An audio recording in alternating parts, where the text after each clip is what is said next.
Hey everyone, what a great article. This one by Brendan O'Neill, editor of Spiked. And listen to this headline, folks. Hating white women. The New York Times is now publishing racist articles. And yeah, this is another article relating to the Kavanaugh nomination and the political opportunism that those in the established parties and the established media have used to drive a wedge between men and women, or between the races. And good for you, Brandon, for pointing this out and standing up in support of those women. White women are scum.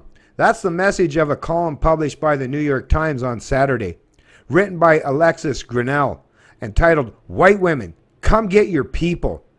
The piece is an unhinged screed against the gender traitors who apparently make up the vast bulk of white womankind. These bitches, Grinnell doesn't use that word, but it drips from her every sentence, apparently think that protecting their so-called racial privilege is important to their fellow females.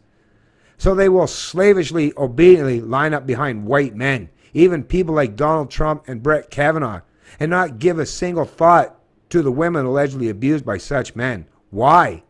Because there is a blood pact between white men and white women, says Grinnell, taking the New York Times closer to a fascistic-style racial deterministic worldview than any respectable newspaper should ever want to get.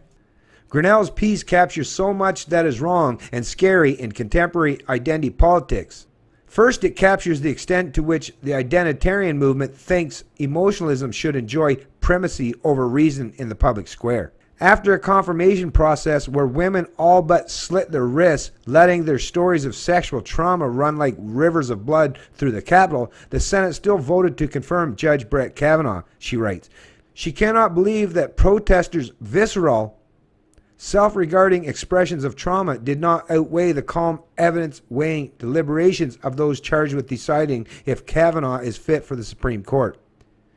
The sense of entitlement is staggering, as if the subjective feelings of a tiny number of mostly well-connected protesters should take precedence over the discussion of those elected by millions of Americans.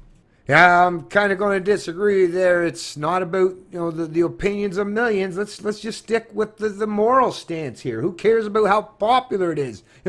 Let's just deal with the moral conversation, or the moral implications, or even the legal historical precedent of being innocent until proven guilty, or at least presumed innocent until being proven guilty in a court of a law, right? I don't know why we got to get into this whole whether it's popular or not, but hey, whatever, right? There's a peculiarly misogynistic sentiment behind this elevation of women's trauma.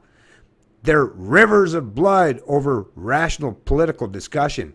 It usurps the arguments made by suffragettes who insisted women were more than their viscera, that they were capable of reason as well as emotion.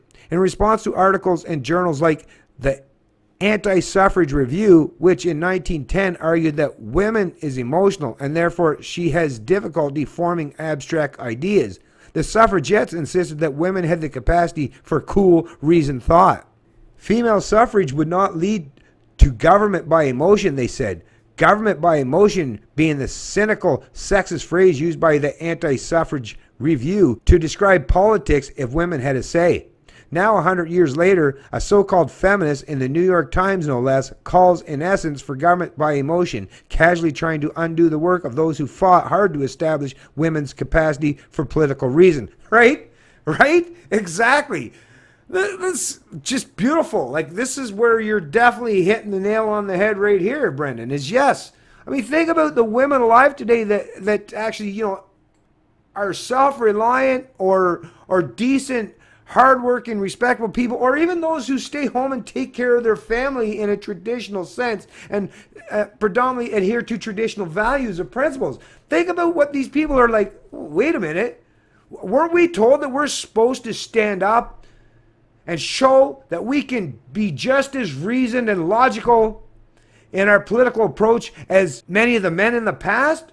But now you have these feminists, these social justice warriors, these emotional-laden activists that are constantly, literally undoing all the hard work and efforts that past real feminists, the ones that actually were standing up for equal rights and equal freedoms for women, you're throwing all them awesome ladies under the bus for the sense of, oh, please, emotions. Yeah, I agree with Brendan here. This is a terrible, terrible thing. And it's not so much towards us men. Like, we get attacked all the time anyways, right? Especially from these feminists. But these feminists are actually like a great detriment to the women, the good women in this world, in this country, in this Western world that actually want to be respected or promoted or applauded for their hard work and their efforts, or for their own individuality and sovereignty. These feminists continue to show time and time again. It's all about the collective. It's all about the tribe. It's not about respecting you as an individual. Definitely not if you're a man, and definitely not if you're a woman. That's why individual rights are so important. Not women's rights, not minority rights, not special interest groups' rights, just human rights, individual rights. Because women, yeah, you're individuals too, just like men. So if you care about minority rights, you have to care about the rights of the individual, because the individual is the smallest minority on the planet. Yeah, that's a quote by another great woman, Ayn Rand. It's Canadian Libertarian, and I love liberty.